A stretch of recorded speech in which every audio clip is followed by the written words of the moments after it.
मुझे आप मास्को चौक तक छोड़ देंगे?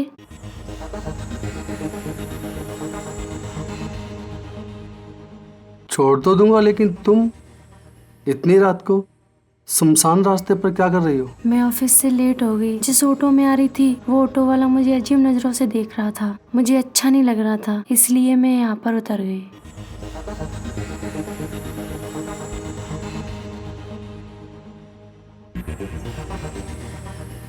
ठीक है, बैठ जाओ पीछे। ओके।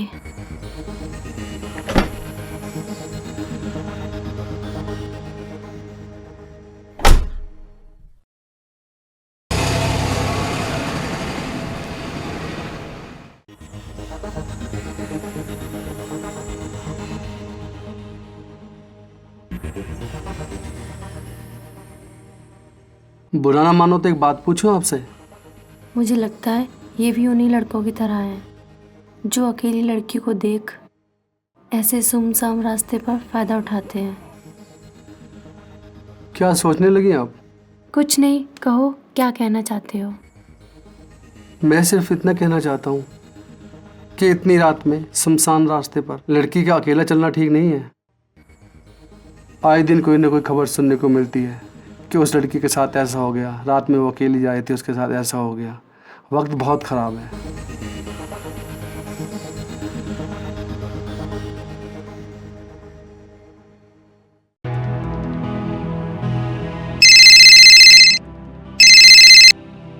हाँ माँ, अभी तक आप सोए नहीं क्या? तुझे तो पता है ना बेटा, जब तक तू घर नहीं आ जाता तब तक मुझे नींद नहीं आती। मुझे आने में थोड़ा टाइम लगेगा, मैं रास्ते में ही हूँ। आप सो जाओ। और हाँ, आपने दवाई ले ली माँ? हाँ हाँ, ले ली दवाई बेटा। तूने तो 1 घंटा पहले फोन करके कहा था माँ दवाई ले लो, तो मैंने तो उसी टाइम दवाई ले ली थी। ठीक है माँ, मैं पहुँच जाऊँगा टाइम से। आप सो जाओ। ठीक है बेटा, ओके।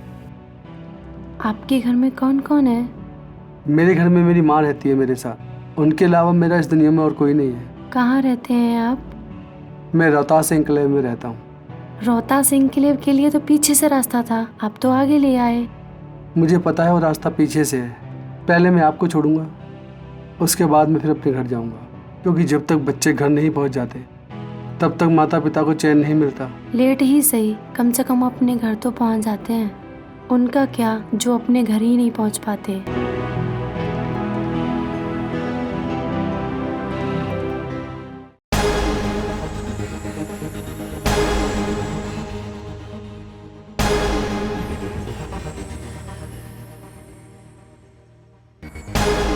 कौन हो तुम?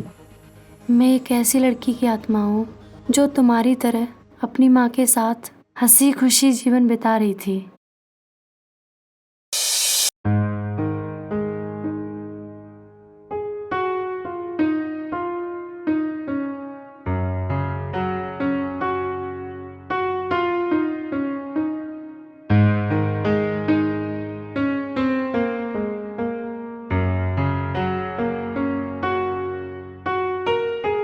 अच्छा माँ, मैं चलती हूँ। मैंने आपके लिए लंच बना दिया है, टाइम से खा लेना, किचन में रखा है। अच्छा, वो सब तो ठीक है, पर तेरा टिफिन कहाँ है? अरे मेरी प्यारी माँ, मैंने अपना लंच बॉक्स बैग में रख लिया है। अच्छा, संभल के जाना। ठीक है माँ।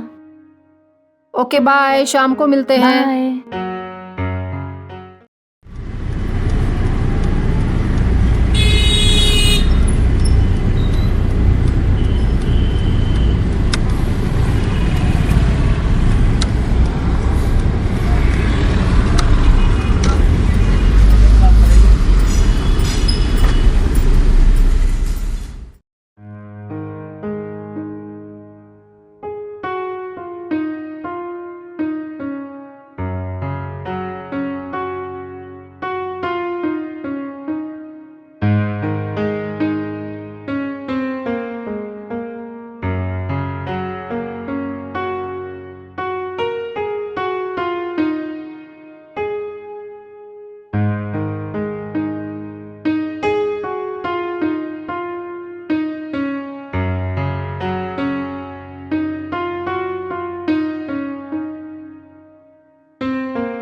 काजल, आ गई बेटा?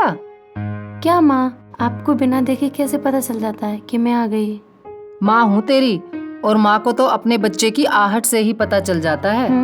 हूँ नहीं, हाँ हाँ हूँ। आज क्या बनाया है? जो बहुत जोर से भूख लग रही है। तेरे मनपसंद राजमा चावल बनाए हैं। जा जल्दी से हाथ पैर धो ले, मैं तेरे लिए खाना लगाती हूँ।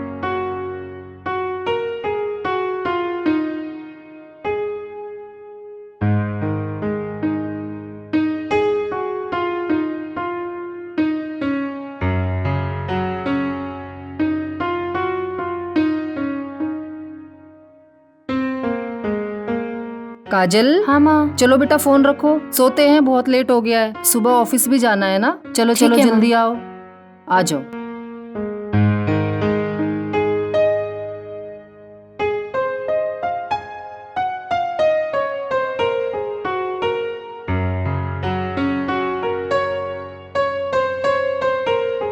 इतनी बड़ी हो गई है, लेकिन हरकतें वही बच्चों जैसी। चल हटा पैर। नहीं। नहीं, कल को जब तेरी शादी हो जाएगी तो माँ के बिना कैसे सोएगी? मैं शादी ही नहीं करूंगी। मैं शादी नहीं करूंगी, मैं ससुराल नहीं जाऊंगी। शादी के बाद बेटियों को ससुराल वाले मायके नहीं रहने देते। नहीं, मैं शादी नहीं करूंगी। मैं हमेशा आपके साथ रहूंगी। मैं आपको छोड़ के कहीं नहीं जाऊंगी। बेटा, ये तो जमाने की रीत है। बेटियां तो पराया धन होती हैं। बड़े बड़े राजा महाराजाओं की बेटियां भी अपने यहाँ नहीं रह पाई, तो हमारी तो औकात ही क्या है। हर एक माँ बाप का सपना होता है कि अपनी बेटी का कन्यादान करें, उसको विदा करें।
माँ, क्या हुआ माँ? क्या हुआ माँ? क्या कुछ हुआ नहीं, आपको? कुछ नहीं बेटा, थोड़ा सा चक्कर आ गया था। माँ, माँ संभाल के माँ। क्या हुआ माँ? माँ क्या हुआ?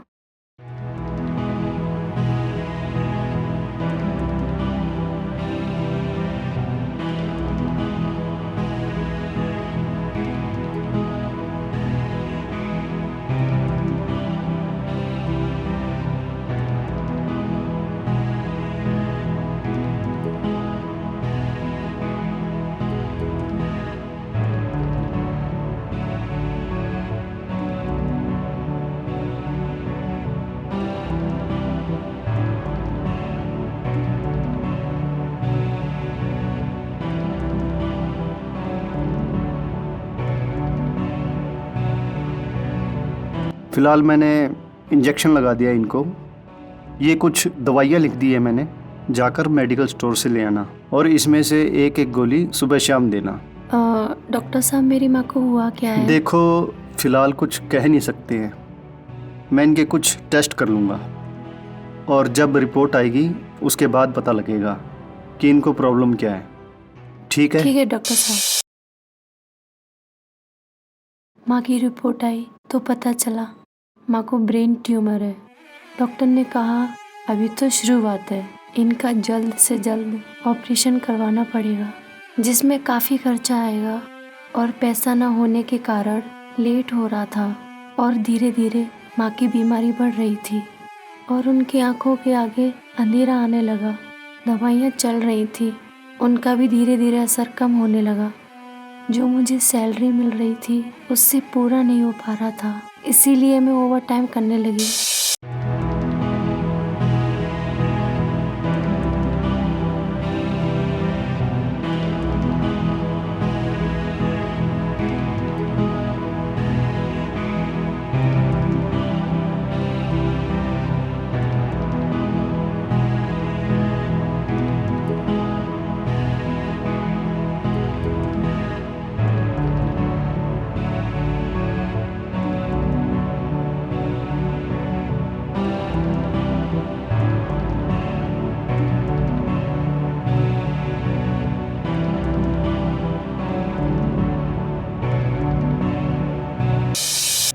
घर आने में लेट हो जाता था।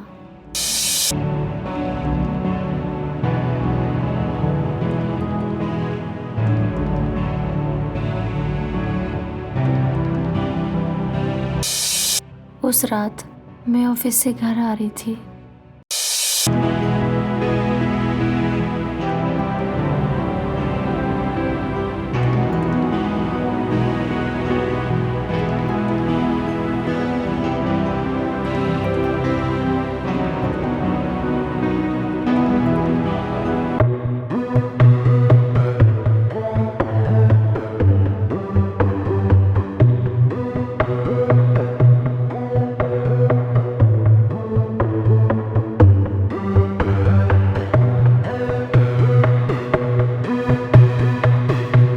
चल लड़कियां के लिए बात करते हैं। चल चल।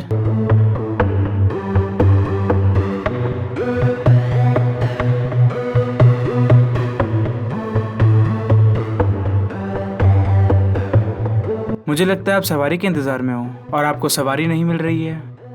कहाँ जाना है आपको? मैं छोड़ देता हूँ। नहीं, आप रहने दीजिए, मैं चली जाऊंगी। देखिए, इतनी रात को सुनसान जगह पर एक लड़की का अकेला खड़ा होना ठीक नहीं है। हम पे विश्वास कीजिए, आपको जहाँ जाना है मैं छोड़ दूंगा।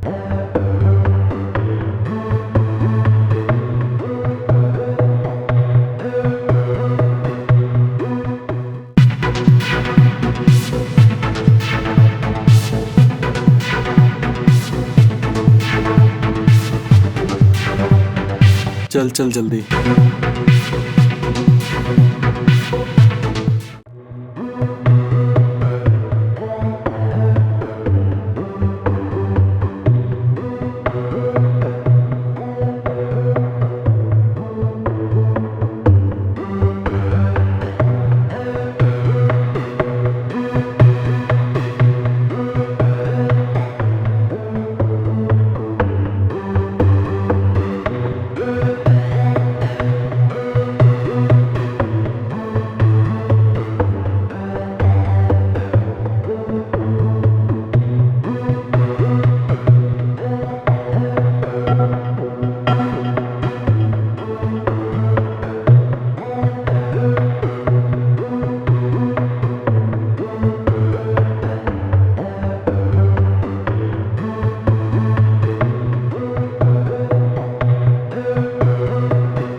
ओए, हाँ, कैसे घबरा रहा है? लड़की को होश आ रहा है।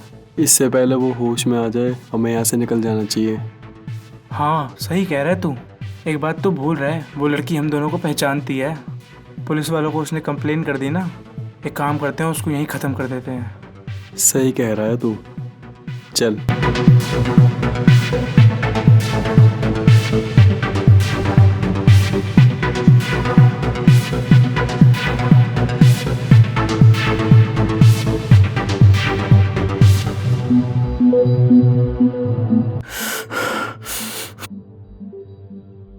छोड़ दो मुझे, जाने दो।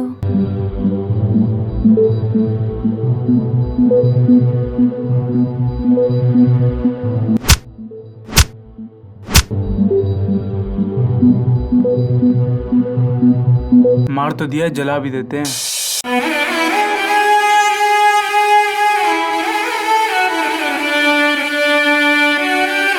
और उन्होंने मुझे बड़ी बेरहमी से मार के जला दिया और कुछ दिनों बाद मेरी माँ भी मर गई।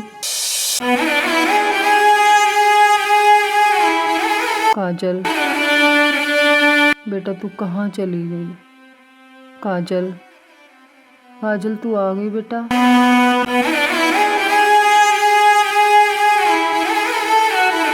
काजल। तू कहाँ चली गई बेटा?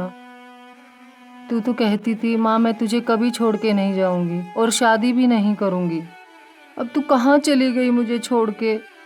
मुझे क्यों एहसास हो रहा है कि तू मेरे पास ही है।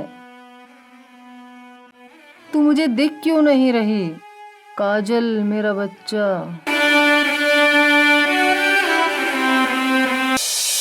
उस रात आप जैसा इंसान मिल जाता तो शायद मैं सही सलामत अपने घर पहुंच जाती और आज मेरी माँ भी जिंदा होती।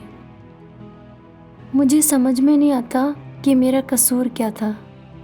तुम्हारी कहानी सुनकर बहुत दुख हुआ। मैं तुम्हारे लिए कुछ कर सकता हूँ? तुम मेरे लिए क्या करोगे? तुम मेरे लिए कर भी क्या सकते हो? मैं तो एक भटकती हुई आत्मा हूँ। जब तक मेरा समय पूरा नहीं हो जाता तब तक मुझे ऐसे ही भटकना पड़ेगा। जिस इंसान की समय से पहले मौत हो जाए तो उससे मुक्ति नहीं मिलती। और सबसे ज़्यादा दुख तो मुझे जब होता है जिन्होंने मेरे साथ इतना बुरा किया वो आज भी खुलेआम घूम रहे हैं। इस गुनाह की सजा उन्हें कैसे मिले मुझे समझ में नहीं आ रहा है। जब तक उन दोनों को सजा नहीं मिल जाती तब तक मेरी आत्मा को शांति नहीं मिलेगी। तुम थाने में जाकर सब कुछ बता क्यों नहीं देती कि तुम्हारे साथ क्या हुआ है? तुम शायद भूल रहे हो कि मैं एक आत्मा हूँ। मैं जिंदा इंसान नहीं हूँ। ना ही कोई मुझे देख सकता है और ना ही सुन सकता है। मुझे समझ में नहीं आ रहा वहाँ पे खड़ी होकर मैं कब से लिफ्ट मांग रही थी पर कोई नहीं रुका। शायद इसलिए कि मैं किसी को दिखाई नहीं दे रही। पर मैं तो तुम्हें देख सकता हूँ और सुन भी सकता हूँ। तुम जब किसी को दिखाई नहीं देती तो फिर मुझे कैसे दिखाई दे गई? ये तो मुझे भी समझ में नहीं आया। जब तुम मुझे दिख सकती हो, मुझसे बातें कर सकती हो, क्या सोच रहे हो? तो तुम औरों को भी दिखोगी। जब तुम मुझे दिख सकती हो, मुझसे बातें कर सकती हो, तो तुम औरों को भी दिखाई दोगी और तुम अपने बारे में सब कुछ बता भी पाओगी। पर वो कैसे? जब बाबा श्याम है ना तो सब पॉसिबल है। तुम एक काम करो, बाबा श्याम के मंदिर जाओ, बाबा श्याम को सारी बातें बताओ। बाबा हारे के सहारे हैं, वो तुम्हारी मदद जरूर करेंगे। पर मंदिर में आत्मा तो प्रवेश ही नहीं कर सकती। अगर तुम बुरी आत्मा हो तो तुम्हारा उस मंदिर में प्रवेश नहीं होगा। हाँ, अगर तुम एक अच्छी आत्मा हो तो तुम्हारा उस मंदिर में प्रवेश जरूर होगा और तुम्हारी सुनवाई भी होगी। पूरी दुनिया में एकमात्र वही एक ऐसा दरबार है जहाँ पर इंसान हार कर जाता तो जरूर है, लेकिन वहाँ पर जाने के बाद उसकी हार जीत में बदल जाती है। तुम्हारी भी हार जीत में बदल जाएगी। मुझे बाबा पे पूरा विश्वास, तुम्हें इंसाफ जरूर मिलेगा।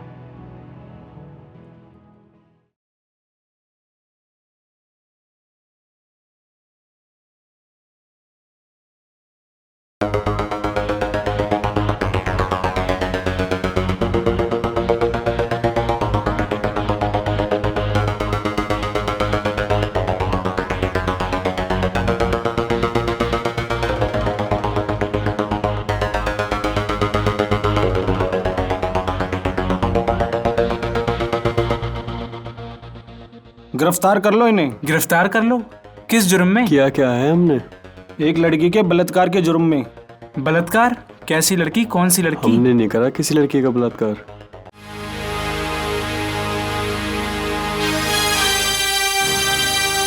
मैं हूँ वो लड़की जिसका तुमने बलात्कार किया है।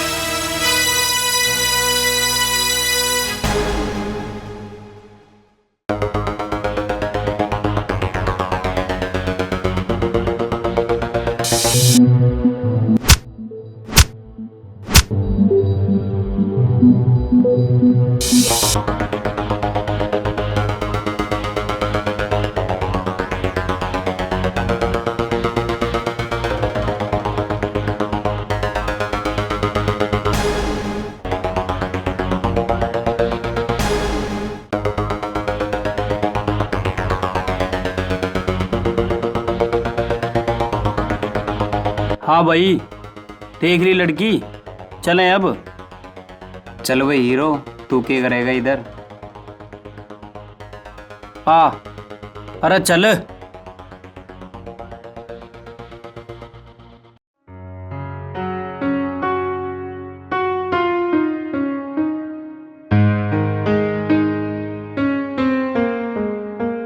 आखिर तुम्हें इंसाफ मिल ही गया। Thank you. अगर आप मुझे बाबा श्याम के बारे में नहीं बताते तो मुझे कभी इंसाफ नहीं मिलता।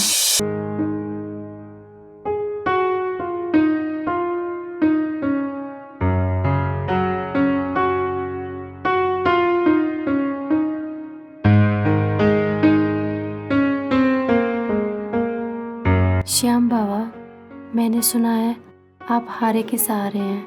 मैं अपना सब कुछ हार कर आपकी चौखट पर आई हूँ, ये उम्मीद लेकर कि मुझे इंसाफ मिलेगा। आप मेरी हार को जीत में बदल देंगे। जो भी हार कर आपकी चौखट पर आता है, आप उसकी हार को जीत में बदल देते हैं।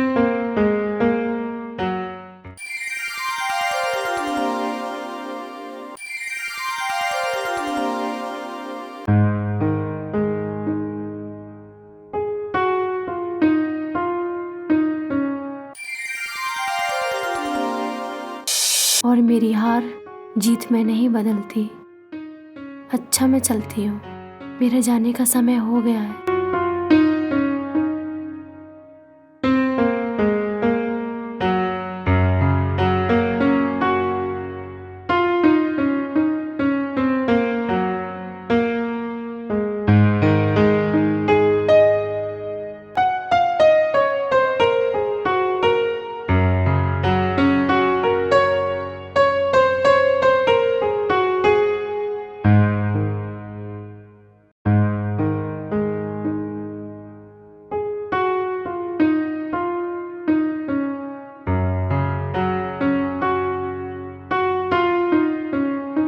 बाबा, आपकी कृपा से इसे इंसाफ तो मिल गया, पर ये बेचारी कब तक यूं ही दर बदर भटकती रहेगी। इसको मुक्ति और दे दो बाबा। इसे मुक्ति दे दो।